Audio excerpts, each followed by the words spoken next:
All I knew was abuse. From the time I was small, abuse was around me all of the time. It was just down the hall waiting to explode, waiting for me to cry out for my mom, waiting for me to be in the wrong place at the wrong time. Abuse was my father.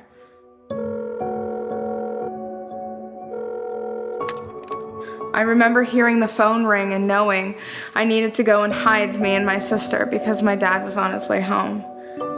I was my sister's protector and I tried my best to be my mom's. She eventually left him and married my stepdad. I finally saw an example of how a relationship was supposed to be, and I promised myself I would never go back to the abuse.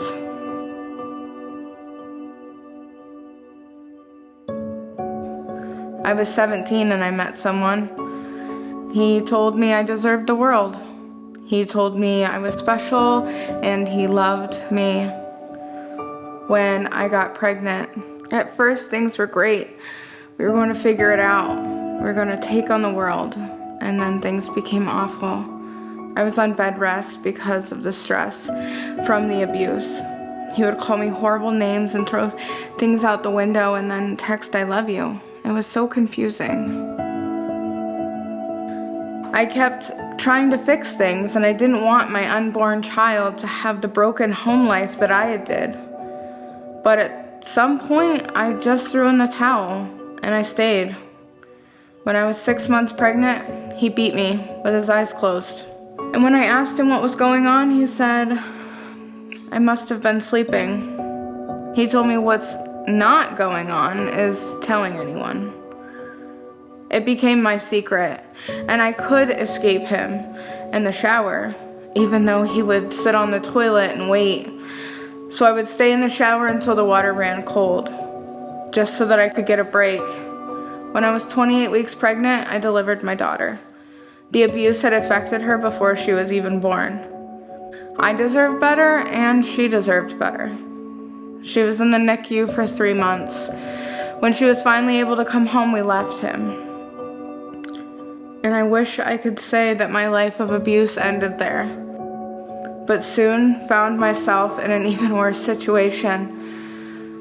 The same pattern of "I'll treat you great" turned into him raping me and me becoming pregnant.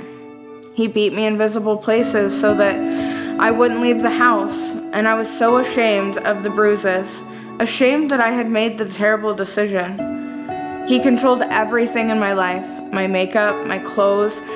If he didn't like them, he beat me. The abuse happened every day.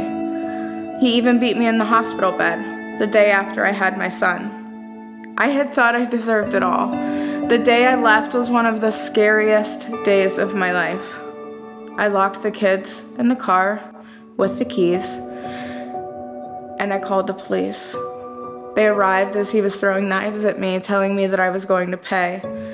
I stayed at a domestic violence shelter, and he then went to jail. I had nothing except my kids, but I had hope. I had freedom, but it didn't feel like freedom at first. After being told what to do and who to be and how to eat, how to look, I had to find myself, and it wasn't easy, but it was worth it. I realized you don't have to be a victim. You choose what you want to be. You keep putting one foot after the other. I refuse to let this part of my story stop me. I refuse to be held back from living my life on my own terms. With every day, with every step, I'm moving forward. My name is Mallery, and I'm not just a survivor of domestic violence, I'm a thriver.